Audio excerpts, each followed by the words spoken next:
बहुत समय पहले की बात है। गहनापुरवा गांव शांत, सुंदर, लेकिन एक रहस्य से घिरा हुआ था। गांव के बाहर एक पुराना खंडहर था, जिसे लोग जादूगर की हवेली कहते थे। कहा जाता था कि वहां अग्निरथ नाम का एक शक्तिशाली जादूगर रहता है, जो हर 100 साल में एक युवक को चुनकर उसे 3 सवाल पूछता है। अगर युवक उत्तर दे पाए तो उसे अनमोल वरदान मिलता है, नहीं तो वह हवेली से कभी लौट नहीं पाता।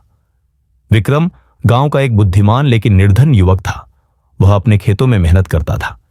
एक दिन जब वह जंगल से लकड़ी ला रहा था, रास्ते में हवेली के सामने उसे एक बूढ़ा व्यक्ति मिला जो कराह रहा था। विक्रम ने उसकी सहायता की और उसे पानी पिलाया। बूढ़ा हंस पड़ा। उसकी आंखों में रहस्यमयी चमक थी।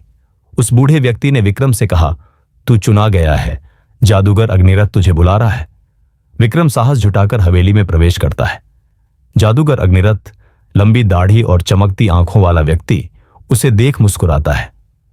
तू जानता है, तेरी दया तुझे यहां लाई है, लेकिन अब तुझे 3 सवालों का उत्तर देना होगा। एक भी गलत हुआ तो तू यहीं कैद रहेगा। विक्रम सहमत हो गया। पहला प्रश्न, सच्चाई और झूठ का अंतर कब मिट जाता है? विक्रम सोच में पड़ गया।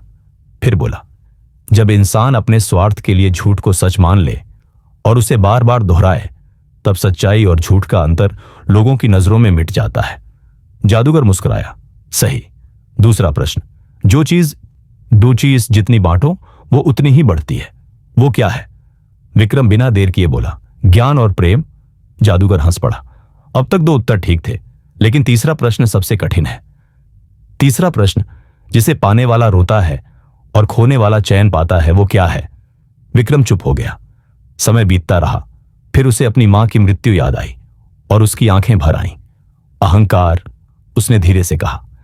जब किसी मनुष्य में अहंकार आ जाता है तो वो दूसरों से दूर हो जाता है और दुख में डूबता है, लेकिन जब उसी मनुष्य में से अहंकार चला जाता है तो शांति मिलती है। जादूगर ने अपनी आंखें बंद की। फिर बोला, विक्रम, तू केवल बुद्धिमान ही नहीं, बल्कि हृदय से भी विशाल है। तू मुक्त है और इस हवेली का रक्षक भी बन सकता है। लेकिन विक्रम ने कहा, मैं हवेली नहीं, गांव में ज्ञान बांटना चाहता हूं।